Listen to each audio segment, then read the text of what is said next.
Hello again, for those of you who are back for our second workshop with Elizabeth Clarke from LaGuardia Community College.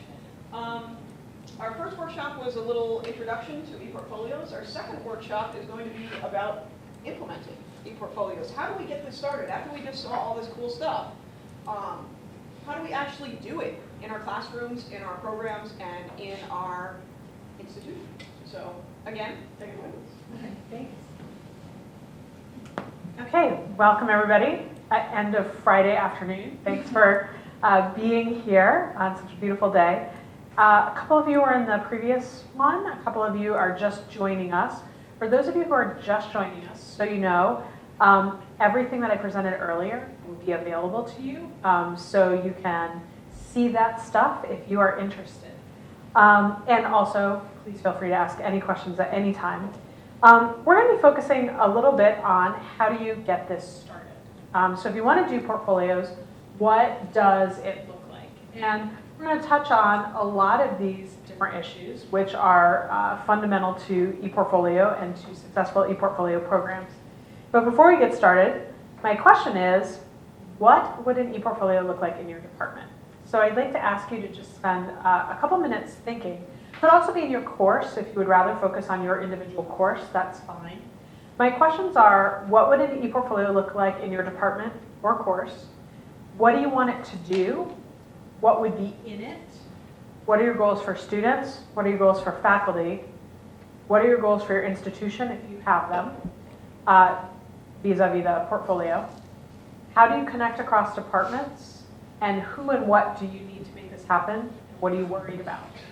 Okay, so I'm just going to give you just about 5 minutes to sketch some of that out, and then we're going to talk about it. Okay? Can we do it as a group if we're in the same department? Absolutely, you can do. No, you may not speak to anyone else. You may make no connections. Yeah, if you are here with other folks from your department, that's great. If you're here by yourself, then we're going to talk a little bit about what you want to share from your conversations. Okay? So go ahead and get started. We're just going to take about 5 minutes for this. No, I'm not architecture. Yeah, no, ENG, you're engineering and English. No, You I'm can not pretend. architecture. I'm not engineer. Oh, you're not engineer, you're I'm not architect. engineer. Or you just live in the area. Right, but you can talk to me about, let me see, what you can do to connect across departments. Oh gee, where's that from? Second to the bottom. Okay. Across the department. You know what, that's a good idea, because there's a course that I used to teach, called technical writing, that I haven't done in a while. And I keep thinking it'd be good to redo the syllabus, and because that would be a perfect one for you. Or any sort of book with a portfolio, because the students are actually using whatever they're doing in their department and writing to that. And it's usually students who are in technical areas, or in business, or in, you know, not necessarily English students, right? Yeah, so it's tech writing, I mean, so they're actually learning how to do presentations, proposals, that sort of stuff. So, yeah. So you can do that. Yeah, through architecture. Yes, no, but they actually show. Yeah, yeah. Or you could tell me what you're doing, I could tell you what I want to do, Right. and we could do the exact same paper. Right. I'll be doing concerned about the writing part of it, and you'll be concerned about the technical Yeah. information. So you're going to use one of two. We can substitute that. Well, no, no. It's a 200 level course. I mean, I don't care about getting rid of 1 or 2, but I think it needs to be a 200 level course because it needs to. That's the problem. Right. That's why they don't take it, and that's why we don't have the course. Right. But the reason I'm thinking that is because it requires a certain level of thinking, not so much writing, but thinking. That, you know, it's better for second-year students, whereas 1 or 2 is first. Right. So that's, well, we used to work on 3 years ago, which was more technical writing, sort of, Right. second. And we want that. I told it all the time, I never taught 1 or 2. All those years I taught 1 or 3, because technical writing is not there. Because that's my background, science. Yeah. Oh, yeah, I still have your first. And I taught science. did science, and this is free, and this is free. So you had the. I had had- English later. Yeah, so I have them, I have them on electronically. Yeah, she crossed the So she goes, oh, well. oh my God, you was called back like this. And I'm like, it's just to show you, compared to her last project to calculus. And now in Cal 3, They all have her a, level we all of have a writing, set her math. level, also how she's herself grown as a person in 2 years. Yeah, yeah. And then we already connect with the ones. But she was not the They're first required person, to take like, math oh, class. she's so bad. We already talked to our goal, PJC. Is that the one that I want to make sure, because I don't have to I mean, is it a 131, math 131? 132. So we already connect with what they're actually physically teaching in the Right. classes, so it makes sense to the students. Yeah, yeah. 132. Technical math 2. Right. Yeah, so, okay. What are my concerns? Just say assessment. Yeah, well, but it would help with that, you know, but it's just that, it's a whole other layer of stuff that we have to look at. But you know what it is though? This Okay. idea of- I know that was not a huge amount of We time. do it every day. I know that's not a huge amount of time. Just want to get your thoughts flowing because in particular, what I want to capture are your ideas and your questions about how to make it happen. So what's it going to look like? What do you want? And what do you want to be in it? And what are your concerns? Who needs to come together to make it happen? What do you have? Yeah. The three of us, Oh, I'm sorry. yeah, no, go ahead. The three of us teach calculus, and we have That's terrifying. I'm going to hide under the table, okay? grade now. And we integrate technology and writing throughout our curriculum. So what we were seeing as a very natural place to start with the ePortfolio, so that students, would keep the documents of the projects that they're doing. And they would be able to see and reflect on, and we would be able to see and reflect on their growth, both with the technology and with the writing. And the three of us are going to be involved with some other people, like in physics and engineering. We're going to be involved in looking at writing across the STEM courses. Oh, yeah. And so this is like just kind of a really natural tie-in to that. But what are our concerns? Well, time, energy. Time, sure. How do you manage another thing?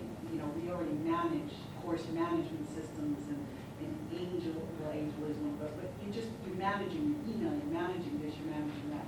How do you manage one more thing? Yeah. Marianne needs to tell her story from her students. Well, I was teaching Calc 3 this semester, and I was meeting with a student recently, who's in my Calc 3 class, but I had her in Calc 1 in the fall semester. And I was telling her how I'm giving out my first project in Calc 1 this semester, and she's like, oh. And I said, yeah, I actually still have your project from Calc 1, and I'll look at your Calc 1 project. So we pulled up on my computer because I have my students submit them electronically anyway. So we pull up her project, and she goes, oh my goodness, look how bad that is. Yeah. And it's just amazing how she saw firsthand her progression of how she matured as a student, as a math student, but also as a writer, and just how she presents herself in the project.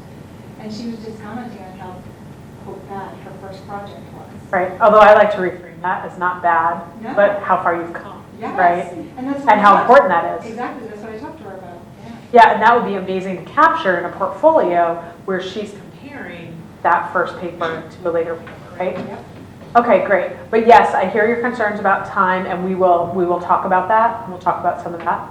Other things that came up, what you want it to be, what your concerns are. I'm the easy one because I'm architecture. I know, and you're already doing portfolios. Yes. Because you're amazing. I remember from last Yeah, so time. it's like I said last time, everything here I could answer fairly simply. We do it. I don't see time being an issue. To me, what do I need? I need a copier that makes PDFs for the students. That would be about it. Okay. Literally, what do I need? I just need a piece of equipment that costs about $10,000, not much.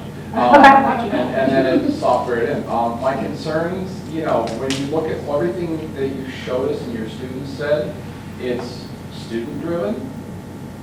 My fear is that this is going to be assessment-driven, which in 5 years, if you give me ePortfolio in 5 years, I'll talk to you about assessment. But my fear is that next week it's going to be assessment-driven. Right, and I mean, that was part of what I was talking about earlier. I mean, one of the goals, so let me just say, as we're working together this afternoon in this piece of the workshop, I designed this to talk about really how you create an ePortfolio program from the ground up, looking at budget, looking at all those sorts of things. For those of you who want to do this on the course level, that might not be as important. So I also want your course questions. If I'm not covering something that you want to talk about, well, literally, how do I start? Just toss it out, okay? Because I want to answer as many questions of yours as I can. That probably that there's no administrator here. Yes, although I understand it's being recorded for later conversations. So one of the things I want to say about assessment is at the end of this piece, I'm going to be looking at what makes a successful program. And one of the things that I think really is a hallmark of a successful program is a portfolio that's not just assessment driven. Without giving you names, I can point to any number of assessment-driven ePortfolio programs that failed because they weren't. How many of you were in the earlier session? We were last. You were last time, yeah. So I don't know if you guys remember, but those of you who were just in the session prior to this, Rose Holman's ePortfolio assessment program is amazing. It's hugely successful because it's integrated into what they need, right? And so everybody at the institution understands that, and it works well. Other institutions that actually could use ePortfolio for Gen Ed or could use portfolios in courses, but then impose only a very mechanistic understanding of assessment on the ePortfolio tend to be the places where portfolios don't do well or people don't like portfolios. Because here's the thing, I understand and we'll talk about faculty concerns about time. There are also student concerns about time. If you're going to ask students to spend a lot of time and energy into creating these portfolios, what's in it for them? And if what's in it for them is that the college wants to assess it for middle states, that's not a reason for them to want to do it. You know, you don't want to do it for that reason. Why are they going to want to do it? At least you understand what middle states and what assessment is, right? But if you are somebody who's returning to college because you want to start a second career and you're very focused on how that new career is going to put you in a different place career-wise, you don't care about middle states. You don't understand the language of accreditation in higher ed. So I think that's an important point. When portfolios work well, they can address many different needs, and assessment can be one of them. Right. I wasn't at the earlier session, so perhaps this came up, but who really owns the portfolio? Is it the student or is it the faculty member? Maybe a student doesn't want to have their first English paper in their portfolio because they're embarrassed by it. So Such a great question. Yeah. And it doesn't matter if you weren't in the earlier session, ask all of your questions. So who owns the portfolio is a decision that will be made by your college, and you will determine how you want to approach that question. My advice is that the students own the portfolios. So at LaGuardia, our students own their portfolios. At the end of their tenure at the college, when they're getting ready to graduate, they can export it and take it with them in a portable format, or they can keep it on the college server and continue to work on it on the college server within we have certain parameters. So for instance, early on in our ePortfolio life, before we figured out all the things we needed to figure out, and I'm sure we still don't have that all figured out, we had a student who was running a small business off of his portfolio. Yeah, that couldn't happen, right? You could have a link to his small business website, but actually to be, selling things off the college website, not such a great idea. When I say students own the portfolio, though, obviously that's a mediated experience. And here's what I mean by that. When students are in my English 99 class, if I am giving them 70% of their final grade based on the portfolio, I need to be able to see the portfolio, right? So it's not like their Facebook that I do not have any legitimate need to access at all and have no right to ask for. within the confines of the academic relationship, they need to share it with whoever it needs to be shared with, and they need to be able to put the assignments on that are actually assigned, okay? But in the example that you gave of the first writing paper, right? Or maybe the first calculus paper, if that student's going on to be an engineer. Yeah, at the point at which the student is making a showcase portfolio to show to an employer, I would expect that maybe that calculus 1 paper isn't on and the basic writing paper isn't on, because you want to show your very best work. I mean, think back on whatever your senior project was in your major. Do you want that on the web today, representing you as a professional? Right? I don't. I mean, my senior thesis I'm really, really proud of that I wrote as an undergraduate. My undergraduate college actually called me and they wanted to put it on the web because they were digitizing all the senior theses. And I said, there is no way that you can put that on the web with my, I don't want people to find that when they Google my name. Like, seriously? Like, I'm a professional writer. Like, and I write a lot better now than I did when I was 20. So, yes, students need to have the right to do that. There are lots of ways in building an ePortfolio program in your department or within the institution where you can capture pieces of student work over time. So you have a record of that first paper and the student agrees that you can have a record of it, but it doesn't have to be on her website, right? Her public presentation. Does that make sense? Yeah. I just want to throw it out there as the lone administrative representative here. What a heavy burden. I know. We and- can do that way. Thank you. But we're still in the discovery phase. This is why Liz is here. This is why we're having these discussions. My feeling that I get in terms of these discussions is that we want to hear what you want. Ellen wants to hear what you want. OAA wants to hear what you want. And none of this is going to be successful unless it's going to be useful to the faculty, if it's going to be useful to the students, it's going to be useful to whatever we decide to use it for. So it's important, and this is going to be an ongoing conversation.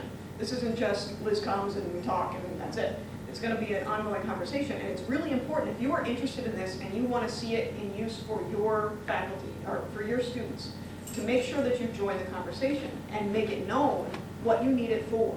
Because in our wonderful new language of collaboration that we have here, we really want to get that information from you guys. So that's why Liz is here, and we want to make sure that this is going to be useful for you. Because if we just throw it at you and say do it, Of course, we'll see. I'm not going to do it. So, you know, we want to make sure that it's a collaborative effort. But at a beginning point, and I don't think we've had enough time or just focused discussions, whether it be among a department or whether it be across several departments, because I'd love to hear more, but like just what a portfolio is. I have a sense of what an architecture portfolio is, but to me, a starting point for us would just be to have, instead of having in our separate Angel courses, like Marianne and I in particular, I'm not sure what, Diana, whether you've done it or not, we just started, because we went through an assessment of our Calc 1, we just started having our students submit their projects in their Angel course or over email, so that we would be able to go back in at some point in time and pull them out and look at them. And that's going to be very useful to us as we start this writing across the STEM courses. It's going to give us some artifacts to go back to. What's a pain in the neck is that you have to remember what semester and what course, and then you have to go in there and so. Right, and something like an ePortfolio would allow you to create a database that archives that for you. Yeah. Right? I mean, that's one of the question that I got earlier, which was such a great question, is, well, when I look at these, it looks like a website. Well, yeah, the student presentation of the portfolios does look like a website. The big differences between a website and a student portfolio, one, is the privacy levels, right? Because students can, and this is also a question about ownership, depending on how you design it, students can have a lot of control about the privacy. So in LaGuardia's system, Students can choose to make their portfolios entirely private so that their faculty member is the only one who sees them, right? Or they can decide to share it for the semester with the class, or for a particular assignment for 2 weeks with their peer review partners. Or they can make it public just to the college, but you have to be somebody from LaGuardia with a LaGuardia email address to log into the system to see it, or you can make it public to the World Wide Web. And that's part of the conversation that we have with them. So one difference is about privacy levels.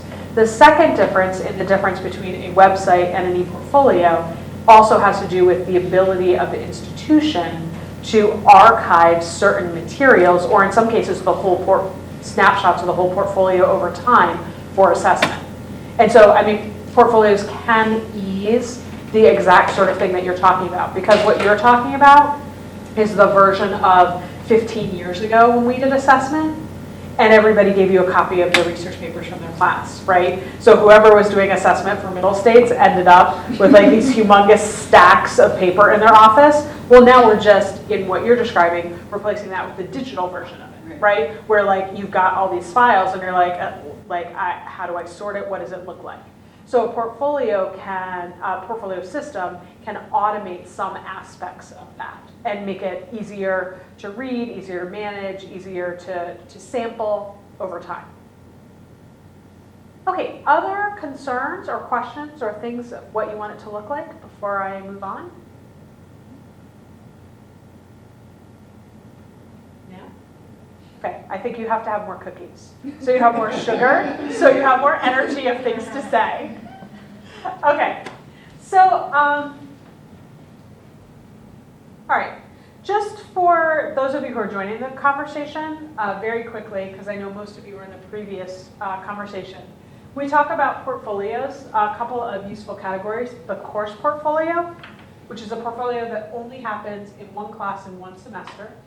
The integrative portfolio, student learning over time across multiple courses, multiple semesters. The showcase portfolio that happens usually at the end, graduation, getting ready for transfer, or getting ready for employment. An assessment portfolio for program review and or to evaluate student competencies, and a learning portfolio where students are working on maybe a particular project or a particular aspect of a project. Okay, so I want to talk a little bit about portfolios as a program at LaGuardia. So how we got beyond my just deciding that I was going to create websites with my English students, right? How do we move from that to a slightly different vision of portfolios? So at LaGuardia, we, and I can talk more about the history. I did talk about the history in the previous session, and I talked about it with you guys a little bit last time, but I'm happy to talk more about how we got where we are. But it basically has been a 14-year journey at this point to where LaGuardia is. So one of the things that I very much am going to recommend that you do as a next step is begin to look at portfolios, right? You need to find out, what do you love? What's out there that you love? LaGuardia and many, many other ePortfolio campuses, we maintain a robust gallery of our student portfolios. So you can go and you can kind of see them in action. When we were starting this work and we were starting to look at them, this was the mantra that we used. Collect, select, reflect, connect. It's a pretty common mantra now with ePortfolios, but the idea is that a portfolio gives students a place to collect all of their work. From that large online database that a student has of his or her work, their archive, they pull out certain pieces that they want to share with their faculty, with the institution at different points in time, and then they reflect on it. And they talked a little bit about this in the earlier session that, you know, it's like if I hold this phone up and say to you, I'm using this to time myself, if I hold my phone up and I say, well, here's my phone, you're like, okay, you have a phone, right? But why am I showing you the phone, right? Like, what is it? When a student puts a piece up on their website, on their portfolio, we don't know why that's the piece they picked. Is it the piece because it was the thing they're most proud of? Is it the thing they picked because they had the hardest time with it? I don't know why they put it up. So that reflection, the writing about what they're doing, becomes really important because you want to know what is it that they're showing you. What do they think they're showing you? And in many cases, that is what they're showing you. And then connect for, and again, this is at LaGuardia, what we're interested in, connecting experiences, courses, co-curriculars. How does that all come together in one package, right? And maybe sometimes there's not a one-on-one connection. You know, maybe one of my students really likes to play soccer, and that has absolutely nothing to do with any other aspect of his curricular or co-curricular life. But maybe sometime it will, right? Maybe it will happen to connect in some completely bizarre way that in the future, he is working on an ad campaign around diversity, and it's the World Cup, right? I mean, there could be unusual connections or serendipitous connections that come up. So how do we help students connect what's there and also bring those other aspects of their lives into the course? And this, for me, is a really important pedagogical point. I am sure, like you, I teach a lot of classes. If I taught at a small, tiny liberal arts college where I had small classes and a smaller class load, I would not have the dilemma that I often have, which is I'm in the LaGuardia's on a weird calendar. We're only in week 3 of our semester. In week 3, I still can't remember all of their names because I go from one class of 30 students to my second class of 35 to my third class of 28 back to back to back, right? So one of the things that happens when I'm having them write about their experiences and try and make some connections is I'm connecting to them, right? So it actually sometimes is great to know, oh, you really like soccer? That's a thing we can talk about when you come into my office as a way to start a conversation. So that connection works multiple ways, not just for them to be making those connections, but also for us to find new ways to connect to them. That sometimes I think gets lost in institutions where we have a huge number of classes to teach and large class sizes. So it can become something that helps you know your students a little better. At LaGuardia, we're really focused on lifelong learning, and I'm going to show you an example of that in a little bit, as well as the ability to make these connections. And I showed this in the earlier workshop, as well as this, and this is the only overlap. After this, it's all new. We're really interested in reflection and integration. So implicit in our ePortfolio design is a connection between courses, right? From the beginning, implicit in LaGuardia's vision for ePortfolio was the idea that they were going to be integrating from one course to another. And that was something that we wanted as a goal of our program. We have specific goals for students.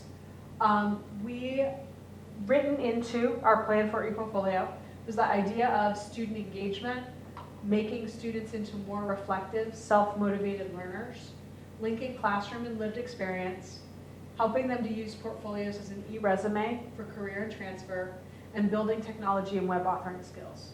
And as I said earlier, when you're at an institution like Rose-Hulman or MIT, maybe this isn't a goal for your ePortfolio program. When you're at LaGuardia and some of your students do not have home computers but are going to need technological skills to go on the job market, that's an important goal, right? Equally, this idea of linking classroom and lived experience becomes really important. A lot of our students are not traditionally aged students. So what were they doing before this? And how does that help to inform the choices that they're making and where they want to go? And are there connections there that are useful and important that we can bring in? And always, I think for all of us, no matter what kind of institution, right, we want those self-motivated learners. We would love when they leave our classroom tonight, this afternoon, for them to go home on a Friday night and study, right? Everybody's laughing. Wouldn't you love that in an ideal world? That they go home and they want to study what we've done in class? Not on Friday night. All right, on a Monday night, would you like that? Yes, please. Does that happen on Monday night? I hope so. Sometimes, not always, depends, right? But that goal of those self-motivated, more reflective learners. Also, thinking about it this way. We were talking in the earlier session, I started off a couple of people were wearing Fitbits, which allow you to track your motion and your activity. So for people who wear a device like that, and I wear a Fitbit, I'm really interested in the end of the day of seeing, well, how did I do in my goal of how many steps I want to take every day, right? And am I making progress? And how does that fit into my overall health goals? Okay, I'm using data to inform myself and how I'm doing. And I'm tracking that because I am motivated to know if I am working towards my goals, right? ePortfolio can work in a very similar way. So students are looking at how they did in that Calc 1 paper and how they're doing in Calc 3. Are they making progress towards their goals? Are there things they need to go back and look at again, or look at in a different way, or maybe do some extra work? When I am not busy at LaGuardia, which is not very often, I'm a very avid scuba diver, and right now I'm working on my dive master certification. And one of the things that I am very weak on is in math. My critical literacy skills are not awesome. So I opted to do an additional course called Dive Theory Online because it was an additional 15 hours of study in dive physics and dive theory. Because I really identified that that was an area that I needed more work in if I was going to be able to be more successful with students in the water. You know, that I wanted to be able to talk in a much more informed way than I felt like I could. So using technology and analytics to inform what I need to do differently. Wouldn't we love that if our students and our educational system could support, oh, I'm in Calc 3, but I recognize I still have problems with this issue, so here's a way that I can get better with that. Same with writing, right, in all of our disciplines. Like, where is it that we'd like them to dig a little deeper? Portfolios can help them to see that and them to identify that. We also have goals for faculty, and among our goals for faculty include richer understanding of the learning process, so that as students are keeping these ePortfolios, we can really see, as faculty, what are they learning? Are they actually learning what I think they are learning? Are they actually doing the kind of work that I thought this assignment was going to yield? We find that it improves advisement and career guidance, and that's something that is important in our conversations with students.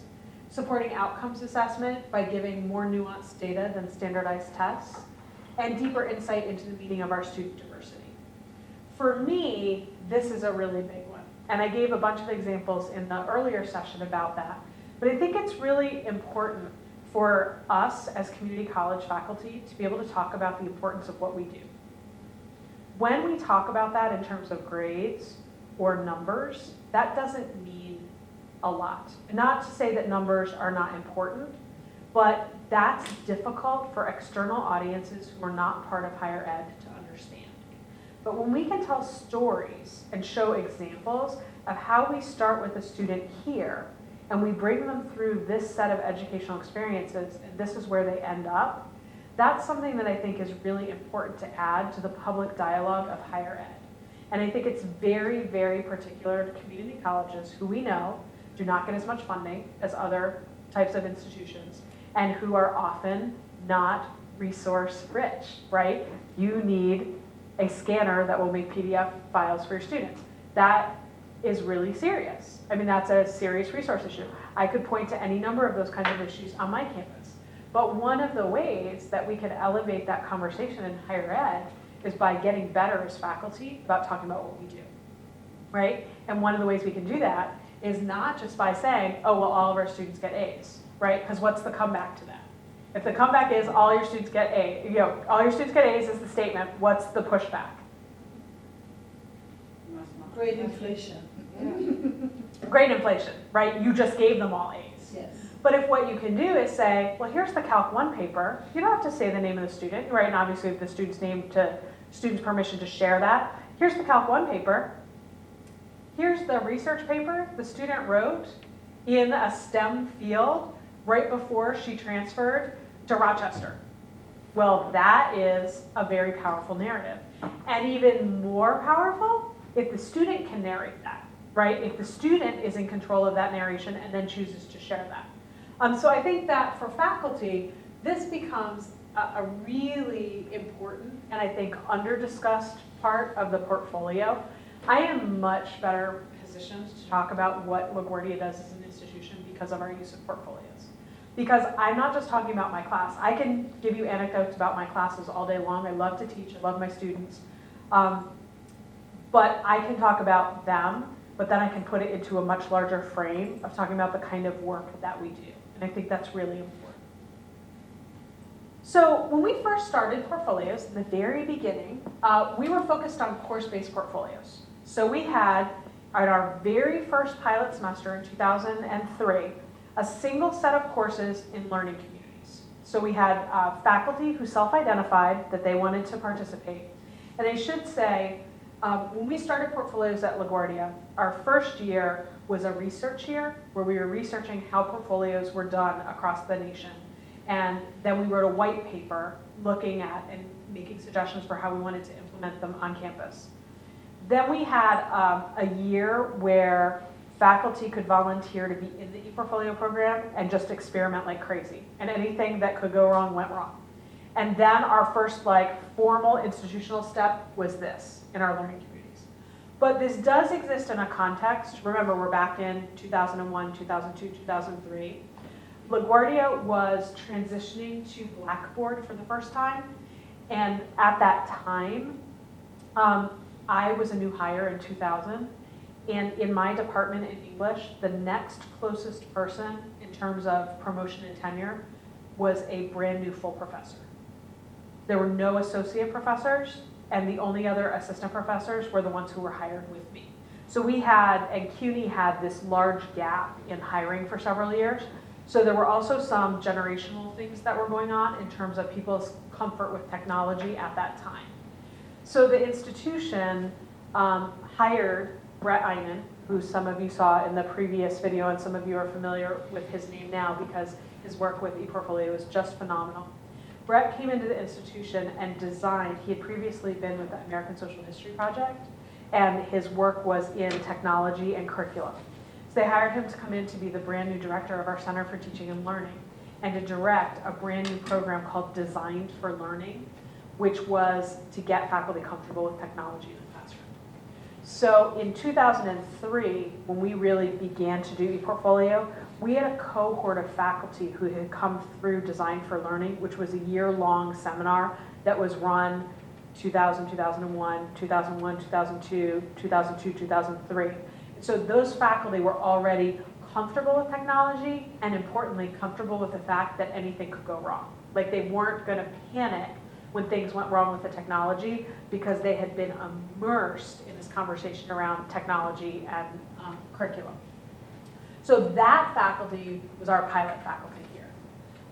And so they came in. So in the beginning, and this was really important because we were still trying to decide on our vendor, we were still trying to figure out what our platform looked like. There was a lot of this that was really up in the air. So we needed people who were going to be really comfortable in the classroom when things went wrong, right, in the beginning. And they weren't going to throw their hands up and just give up. Instead, they were going to come back to the community of other faculty and say, here's what went wrong, here's what I think we should do, here are my suggestions, or I don't know what my suggestions are, what do you guys think we should do? So we really worked together. So at the same time, we had this going on in learning communities for students. The faculty, the ePortfolio faculty, really formed a very, very tight community of practice. We met regularly in a seminar, but we also knew that we could depend on one another as resources to build this. Then over time, we moved beyond that model, beyond the single set of courses, into ePortfolios in courses throughout the curriculum, building up to capstone portfolios. So where we are today is that students, and we are completely overhauling our entry point for portfolios as we speak. We have just launched a major new first year experience initiative that is in pilot stages in different departments this year. And that will be the entry point for ePortfolios. So all students will begin their portfolios in a department or major related first year experience course taught by faculty who are comfortable with ePortfolio. And that's where they're going to start their portfolios. So is that something like an introductory seminar? Yes, Is that yeah, like a what- first year seminar. So did you have that before or are you just reintroducing it? We had a version before that was in these learning communities. Okay. And this But has to do, as But you, not in programs? yeah, it was not program specific. Okay. It was a course called New Student Seminar Okay. that was taught by our advising faculty. Oh. We've gone through some restructuring, so those faculty have been assigned back to departments or gone to other places, or had a complete reformulation of their job, which had to do with institutional restructuring changes. So now what you're introducing is a type of introductory seminar within programs. Correct. And so this is becoming a part of that. Yes. Yep. Because as you were talking about it earlier, that's the most probable place I've been thinking that I could use this. Because that's why I Yeah. picked it up. Starting with them early, Yeah. right? You capture all of their early growth, Right. That's what all I of their early stuff, Yeah. but it also begins to focus them very early on the idea of their education as a journey, Yes. and that there are going to be these milestones, right? So we're moving to portfolios being in that first year. Then we have different milestones, which I was explaining before in the assessment, where departments and majors choose the courses where they're going to collect and work with ePortfolio, and then we end with a capstone portfolio. So we've got it all the way along in their educational career. And I think one of the keys to our success is that we really consider this a college-wide project. So to do portfolios the way we do them at LaGuardia takes a lot of pieces, and there are always a lot of moving parts, which makes it really complicated. We're a huge institution. We have, depends on the semester because our FTEs, up a little, down a little, but on average, between 17 and 18,000 FTEs every semester, right? So in any given year, we're talking about 34,000 portfolios. Those are a lot of pieces to manage on the ground. Liz, I just was wondering, who monitors those? There's got to be some type of monitoring as far as, for instance, any images that are inappropriate, or it's all, somebody has to manage that, obviously, at LaGuardia, somebody has that job.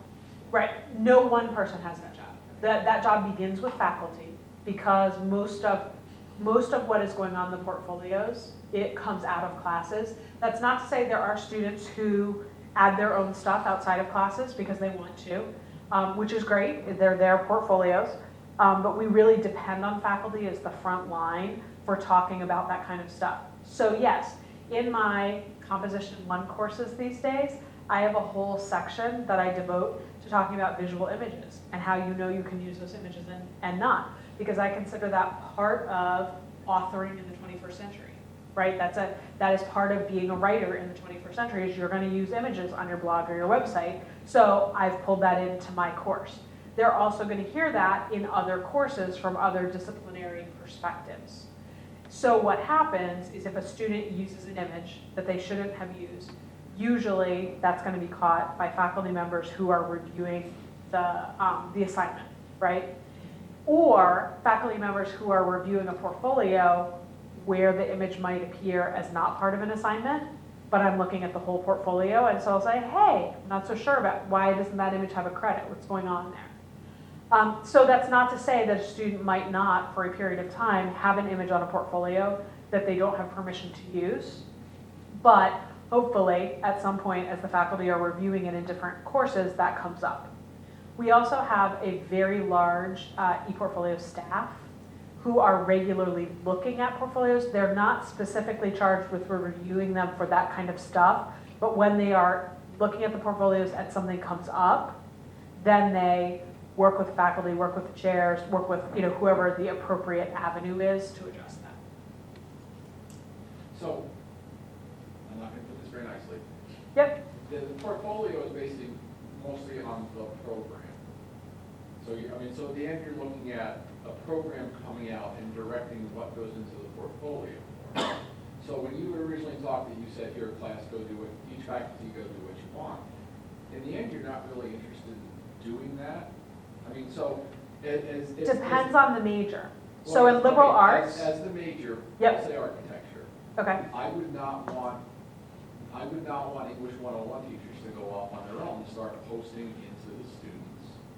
I would not want English 101 professors necessarily to have a portfolio requirement that would become part of this, because we are a very diverse faculty. Some know what Angel is, some think it's the thing on their shoulder, you know. So I may literally say, as part of your portfolio, I'll say when I want you to include an English 101 paper. I'll say when I want you to include a Math 132 department. I don't want the individual faculty to direct that. I want the program to direct when it comes in. yep, okay, I got you. So again, that's gonna look really different campus by campus, and that's gonna depend on the decisions you make as a campus. But which one's more successful? Either of those can be successful. Here's how it works at LaGuardia. So at LaGuardia, if you're in the nursing program, Right. nursing has a nursing and physical therapy and education have very strict templates that they have worked on with wherever students are going next, whether it's to an HR department to get a job or they're transferring to Queens College, okay, for transfer in a major. Those three programs have very strict templates.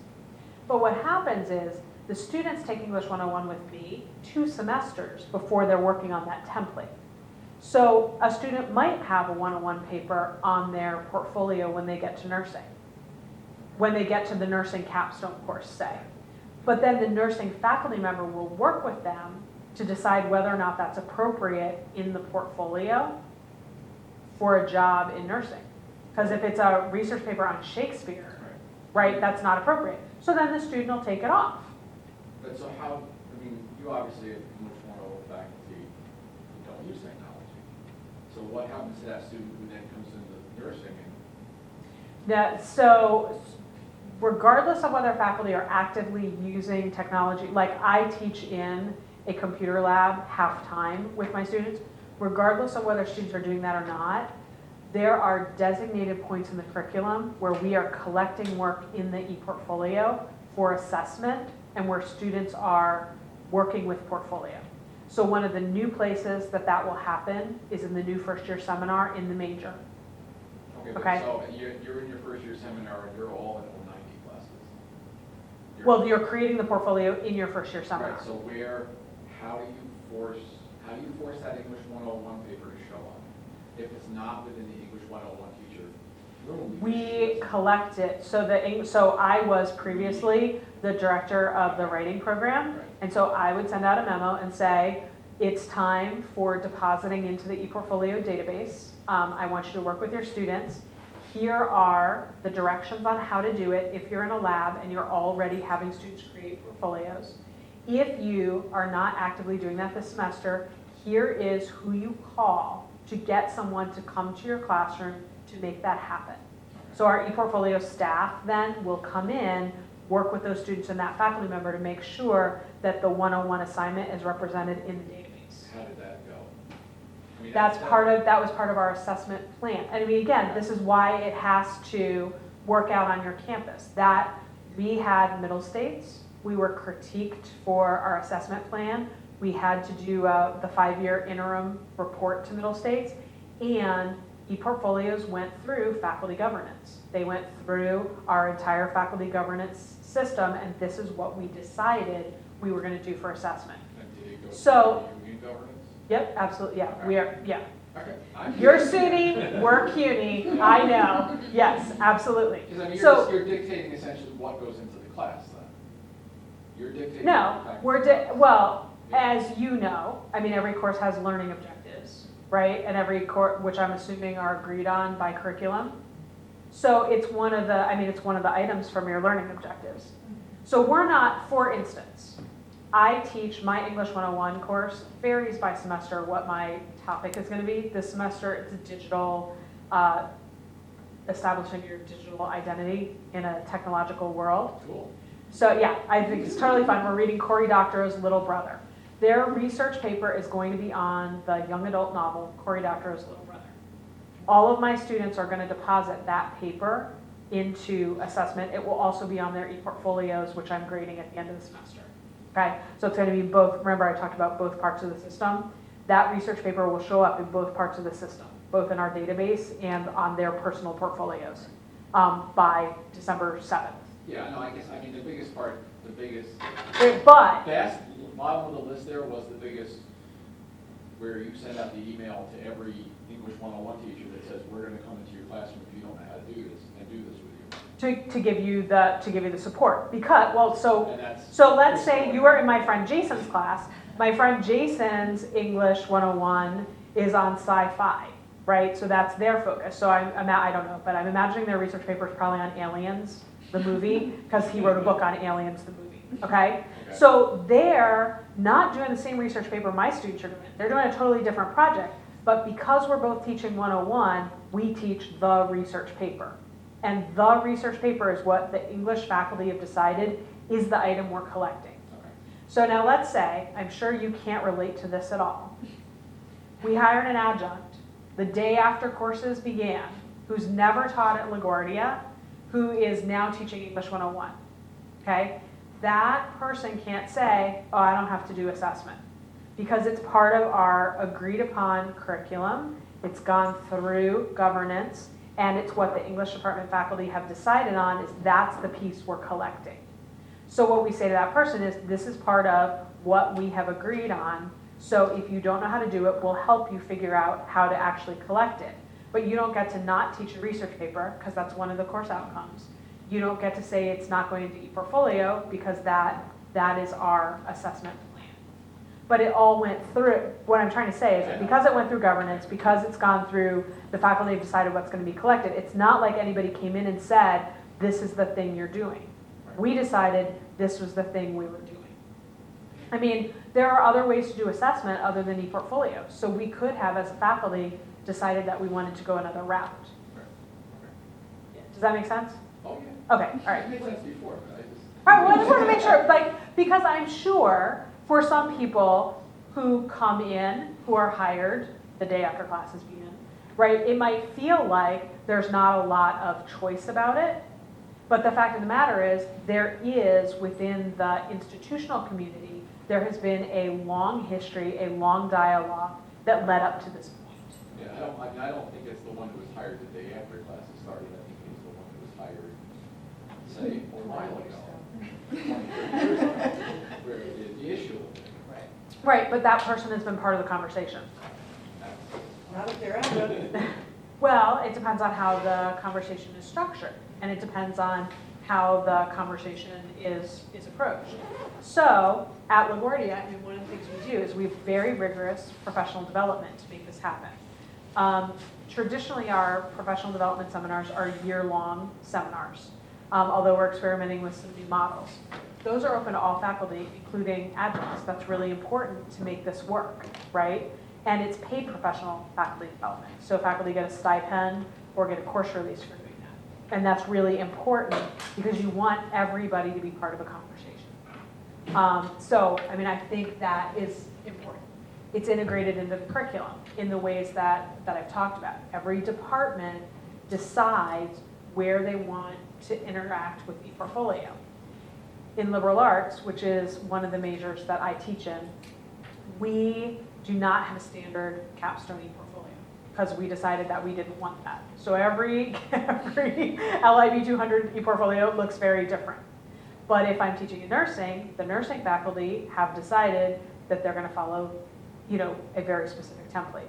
So it's integrated into the curriculum, but that curriculum is really decided on by the faculty and what they want it to look like. It's also integrated in the classroom as part of the pedagogy, and that's not random. That is, in faculty professional development seminars, we talk about, well, what does an ePortfolio assignment look like? How do you create it? What do you need to make that effective?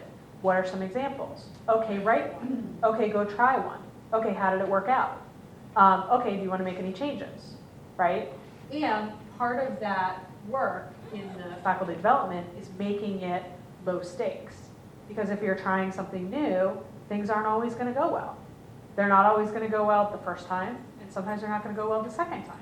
So you need to build in lots of room and encouragement for failure and support to help people get it where they want it to be, right? So that it becomes not an, oh my gosh, I messed this up, and everybody's looking at me and it's terrible. It becomes, oh, this is a learning moment. What can I learn from this and how can I make it different?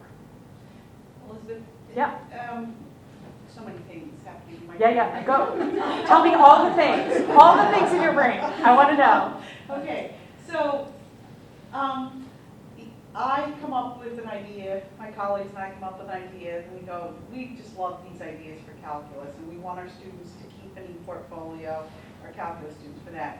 And then somebody in engineering says, because now he did this, somebody, because you said math 132, so somebody in engineering says, well, I want an ePortfolio for my students that looks at this, and I want all of the calculus teachers to have their students put this artifact in their portfolio.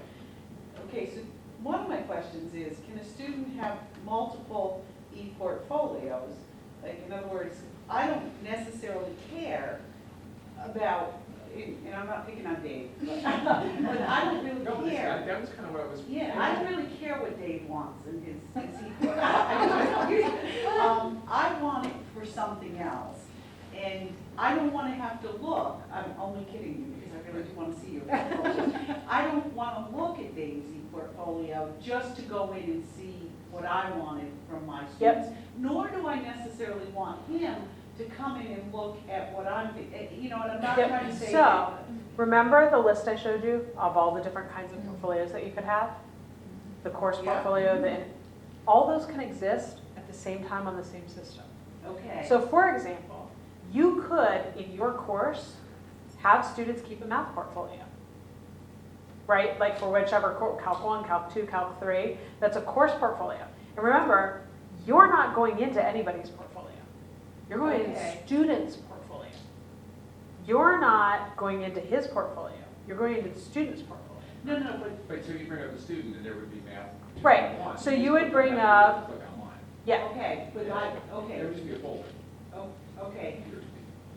Would I see, like, I have my Calc 1. That's a conversation you're gonna have with your students, and it's a conversation you're gonna have with your colleagues about how you wanna handle it. So let me tell you, in my English 101 class this semester, my students have to keep a portfolio for my class. They have a choice, and their choice is people who already have I'm talking about students who come in with a portfolio. They can either create a brand new portfolio that is just English 101. It's only gonna have English 101 stuff on, or they can add an English 101 page, think about like sub-page, to the portfolio they already have. And I'll go there. So you're just gonna go into that page? Well, if they share the whole thing with me, because I'm me, I'm gonna look at everything.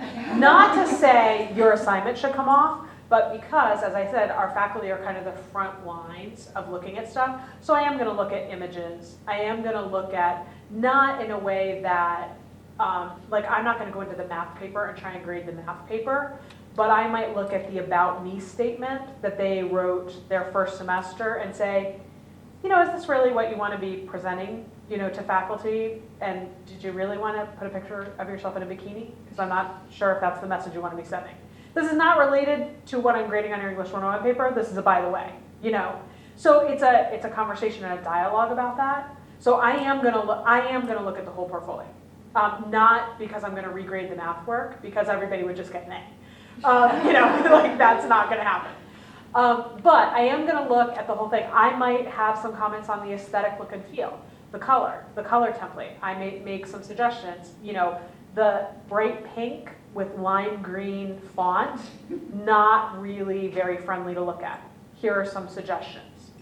But what I'm going to be grading is the English 101 page.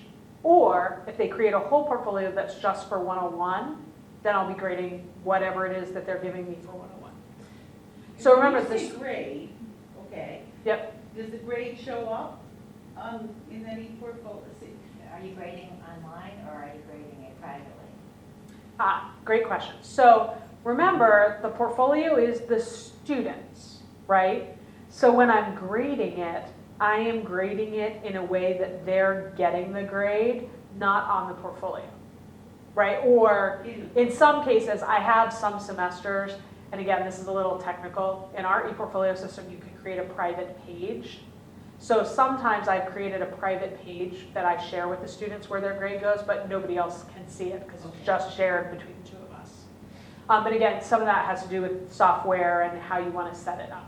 But no, you're not, when I say you're grading the portfolio, you're giving them the grade as a narrative or a rubric or however it is that you're delivering grades, not on the portfolio itself. So do you ever have students, after you grade their assignment, go back and rewrite it and then post the improved version on their portfolio, or is? Well, that's a requirement for my class. Okay. So because in the writing class, that's what I want to see. So I collect all of their early versions, I grade all of their early versions, then they have to revise it based on what I say and what their classmates say, and then they have to post the improved version and a letter telling me what they did to make it better. But I have not had, just anecdotally, too many students who have, let's say, taken a final version and gone back and re-edited it later. I've had one or two when students were transferring and they wanted, they knew that they had gotten this piece wrong or that piece wrong, and they wanted to show that it was something they were able to do. In which case, I revise my own stuff. I don't see a problem with that because the record, the grade of record is still on their transcript. But all of this is a institutional conversation. If we decide that we want to have it as a course portfolio or integrated portfolio, that is a conversation we would have. Absolutely. And a decision we And you make. should, yes. Right. Yeah, right. How we do it at Because LaGuardia shouldn't be the cookie cutter of how you do it. I hear that, but I'm saying we have the technology available to do it anyhow we want, and it's not like ePortfolios are this Nope, rather than that's this. right. And for example, San Francisco State that I showed you in the earlier workshop, every department does portfolios in a totally different way. They don't even use the same software, right? Every department chooses the software they want to use. So, it can be as varied as that. At Salt Lake City Community College, the students choose the software they're going to use, right? So, it can look very different by institution and should, because there are very different issues driving what it looks like on each campus. Just want to say, please have a discussion about what type of software you want to use, because having a zillion of them across campus is going to be fun. We will have the discussion. Having every department choose its own software came about as a very specific compromise that San Francisco State had to make portfolios happen on their campus. Is that necessarily their ePortfolio director, who is one of the nicest, most amazing people you ever meet in your life, spends a huge amount of her time trying to figure out, okay, well, what video do you need for your students for screenshots, and what do you need? And, her time goes to that rather than to other things. That's a decision they made. You have to make the right decision for you guys. So I have a question. So like now, I teach an introductory seminar, and my students have to submit an ordinary portfolio, which has almost all of what you said, reflection and all this sort of stuff. You had to do this. And it's a 1 credit hour class. So how did you find integrating portfolio into your coursework?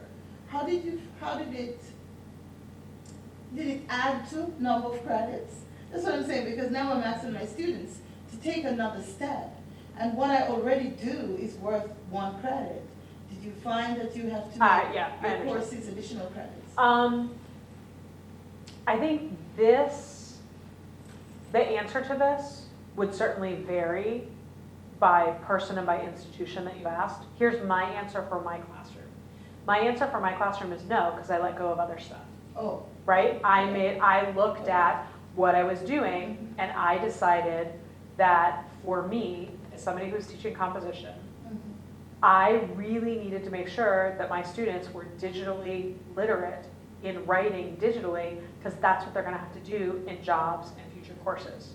So there were other things that I did before that I let go in order to do this. Yeah, Okay. right. So it was not an add-on for me. Yeah. Over time, it was a figuring out what I used to do that was important then, that wasn't as important now. Right, so it was a prioritization. So it was still worth the 1 credit hour. Yeah, for us it's 3, but Right, yeah. right. I know what you mean. Right, and that's part of my answer to you about the time issue, is absolutely portfolios take time. They do, and anybody who says they don't, I would love to see how they're doing portfolios. But for me, it's a question of, if this is a road you want to go down, then how do you figure it out so it makes sense with what you're doing? I mean, in the earlier seminar and the workshop that you guys heard earlier this year, and I was talking about how cultural pressures are changing the classroom. Right now, I'm on a working group for AAC&U where we're working on a white paper about Gen Ed that is going to be released next year. And I'm on the technology committee. And one of the things we have spent a lot of time talking about is how higher ed is going to change in the next 10 years because of technology. And one of the things that's going to change is that idea of extending the classroom, right? Like students can get more outside of the classroom. So how do you facilitate that as the person who is responsible for the curriculum? What does that look like? And what does that change look like? And one of the things that we've been talking a lot about, and I don't know what it will look like in its final format, but we spent a lot of time talking about the fact that, people are going to have to look at their courses and make some decisions about what is a way we've always done things, but isn't necessarily the way we need to keep doing things, and what are things that we absolutely need to keep doing, right? We cannot have biology students, I would argue, we cannot have biology students never have dissected something if they're going to become doctors, right? They need to understand how things work. That seems to me an important component of the biology curriculum as it exists today that should not be changed. There needs to be that lab and that hands-on portion. Are there other pieces that the pedagogy and the curriculum could look different? Maybe. I'm not a biologist, it's not my area, but as an example that's not English, it's something we need to think about. So when I approach ePortfolios, that's something that I was thinking about. Other questions? I have more stuff to show you, but I wanted... I'm coming back. All right, I know there's all this stuff in your head. I want all the stuff in your head. I'm coming back to this idea, I'm hearing, okay, lots of professional development, that makes sense to me. You had your pioneers, that makes a lot of sense to me. I like to call them spelunkers, by the way. Okay. But I guess I get it, but I'm picking up on something Dave said, that even though it went through governance and it went through the union, the ePortfolio system that you have seems to now have mandated that every faculty member then participate. Am I correct? Let's say almost every, and the reason that I want to say that is that we do sample from stuff, right? So when I have 120 sections of English composition 101 every semester, I don't have to have 28 students in every one of those sections deposit in order to have everything be successful, right, for assessment. So there are programs where they have made a decision about how they're going to sample their faculty that was a departmental decision.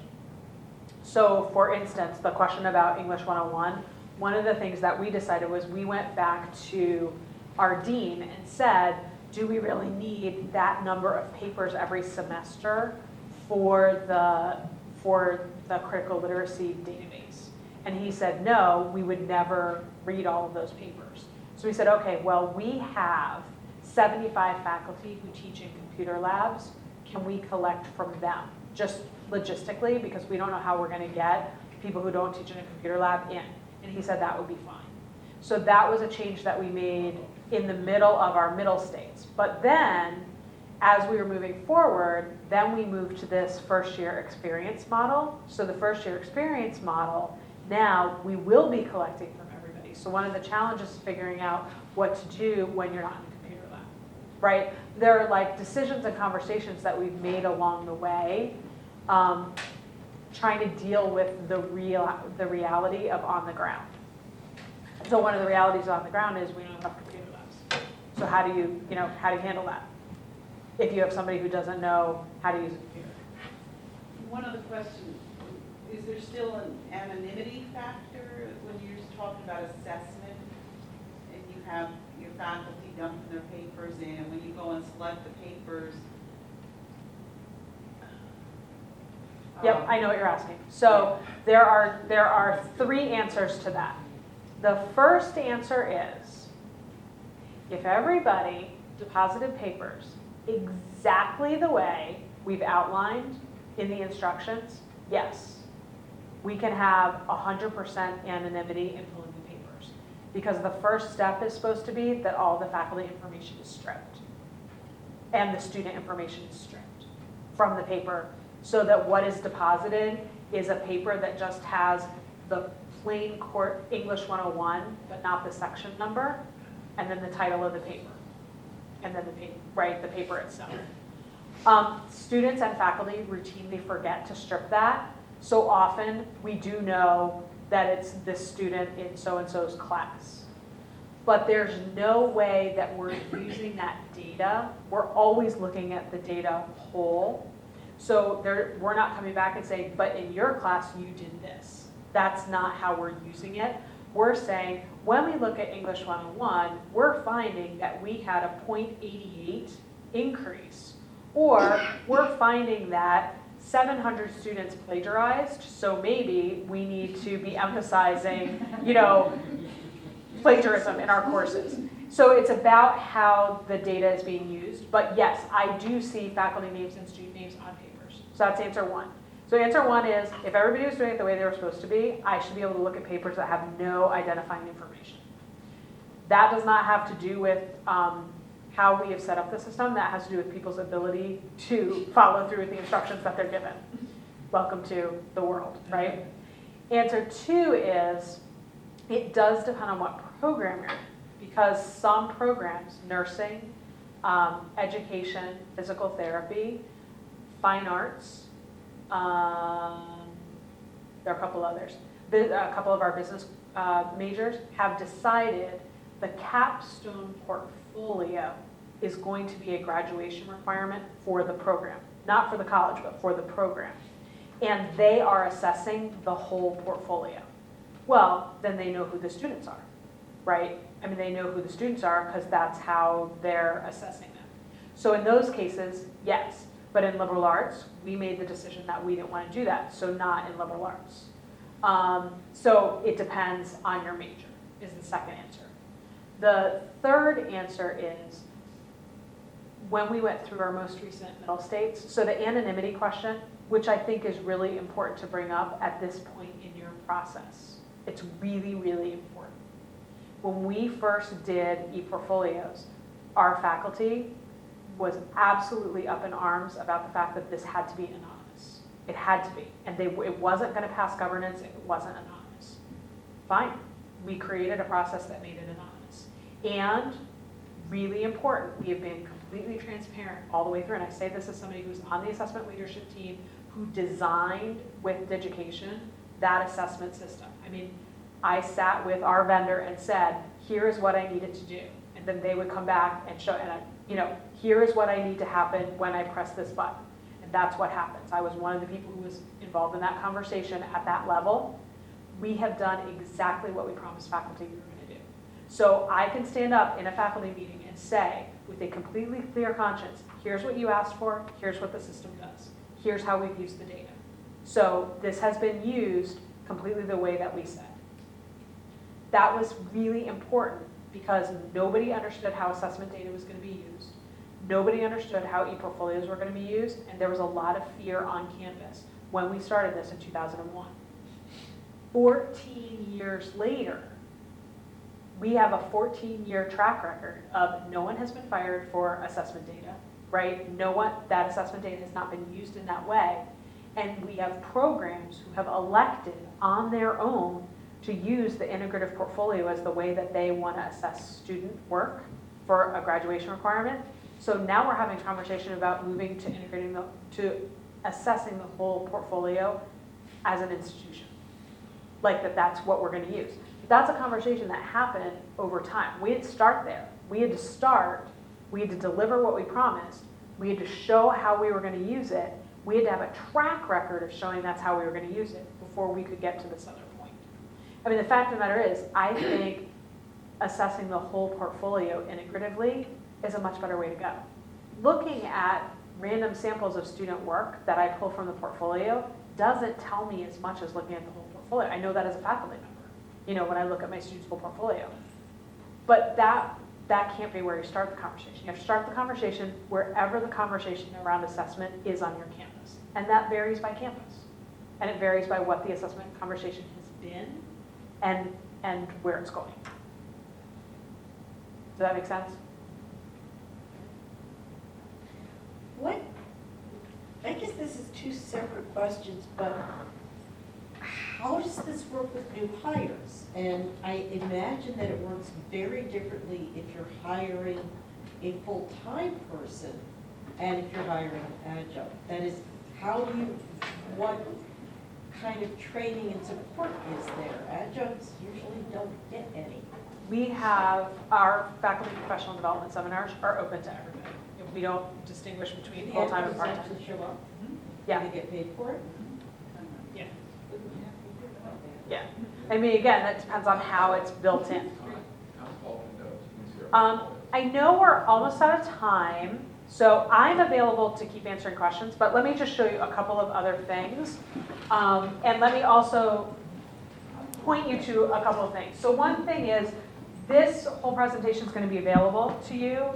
Chrissy will get it out to you. So you have it, and you can email me any questions that you have about it.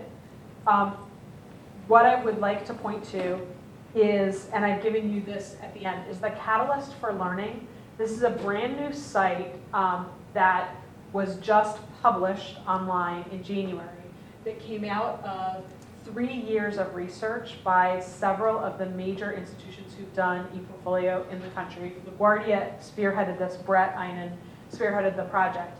And what is on this website are the different components of ePortfolio and successful ePortfolio programs, and every institution has a story. So let's say you're interested in knowing more about assessment at Salt Lake Community College, go to Outcomes Assessment and click on Salt Lake, and you will read their assessment story. Or let's say you want to know about professional development seminars at LaGuardia. Well, one, you could just talk to me, but you could go here and click on this, and then click on LaGuardia, and there's a narrative, and there are examples of the kinds of things that we do. So this is a really, really, really rich resource. There are 24 different campuses. Some campuses have provided stories in every area. Some of them have done stories just in the areas that they felt they were particularly strong in. It's a great resource. The other thing that I want to point to, which we don't have time to go through, and I don't think it's as important for the conversation we needed to have, but I do think it's an important piece for you to have, is if a portfolio program is going to be successful on campus beyond a single course, these are the elements that are involved, right? So pedagogy, technology, shared leadership, resources, mission and goals. And then that goes through, different components that are involved. But basically pointing to what I said before, that LaGuardia's approach has really been a whole college approach. So when you talk about something like assessment, that really came out of a shared leadership conversation about what we needed it to look like, what faculty were comfortable with, what the administration felt we needed to get through middle states, what students were going to be able to produce, and what that was going to look like, as one example. Another example is the vendor that we are currently with. We started with a homegrown platform that we knew was never going to be able to support us all the way through our implementation. We went to a commercial vendor in 2003, and they never delivered the assessment piece that we needed. So we had to go to a new vendor. We switched new vendors a couple of years ago, specifically because we needed the assessment piece because we weren't going to be ready for middle states. But we worked with faculty, staff, students, IT to figure out what all of our requirements were for a brand new platform. And so what we have is definitely a compromise. Everybody didn't get everything they wanted, but it was a really good faith effort in trying to get as many of the pieces as people wanted at once. So those are some of the pieces. And last thing I wanted to leave you with are just some first steps. So I suggest that you identify portfolios that you like and admire. If you start with the Catalyst site, but also if you Google ePortfolio Gallery, most of the major programs in the country maintain an ePortfolio gallery where students have shared their portfolios. And you can look at them by discipline, you can look at them by department, you can look at them by institution, and you need to see, what do you like? What do you like that's going on that you want to do? You want to look at portfolios that already exist on your own campus. What do you like? What do you want to bring from department to department? I also suggest a work group to share and discuss and identify what you value. So it's not just one person, but it's a shared conversation. Also reading the literature. There is a whole literature that exists around ePortfolio. If I understand time constraints, I understand all of that, but as is possible, could you have a reading group talking about what's going on other campuses? And then thinking about your goals for faculty and for students. And going through that process and how you're going to talk from department, how are you going to negotiate the conversation from department to department of what those portfolios look like and how that happens. That is easily done, but you need to actually have the conversation.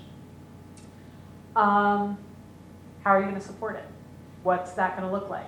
Are you going to have paid professional development open to everybody? Are you going to have course release? Are you going to have smaller class size with students with ePortfolios? What are the models of support that are available? And it shouldn't be that Chrissy does everything. But it also shouldn't be that faculty do everything. And it also shouldn't be that students just have to figure it out on their own. There needs to be a combination of resources that help everybody. Okay, and I will share this with you. But I'm also happy if people are not pressed for time. I'm not pressed for time, so I'm happy to hang out. But I also know we were supposed to end at 3:30 and it's Friday, so I'm ending at 3:40. So if you need to go, you can go. But I'm happy to hang out for questions. So, Thanks. Thank you. I'll ask a question real quick. So Yeah. when did you hire a full-time ePortfolio guru in 2001 on? I would have to double check that. Just roughly. I believe 2002. I think, if I'm remembering correctly, in 2001, two of our faculty who led the research team No. kind of shared that role. They weren't actually called the ePortfolio director, but they shared that role the first year. And then I believe we had our ePortfolio director by the next year. Oh, okay. Let's hope. Let's see what else I can get on the record. So how's your IT department? Are they more friendly for teaching than, is your IT department more? It's a constant conversation. Are they led by an educator or are they led by an IT person? IT. Is there any part of your IT department that is intermeshes with the education process better? No, that's what our Center for Teaching and Learning does, because our Center for Teaching and Learning has a whole bunch of amazing instructional design people who can talk How many technology. bunches? That's a bunch. Um, And you're big. with actual degrees in instructional design, Sure. maybe 3. Oh, okay. But yes, a number. All I take pretty cool. Thank you. You're welcome. Thank you. Do you have questions? Sure. I'm obviously an adjunct, Well, and so it's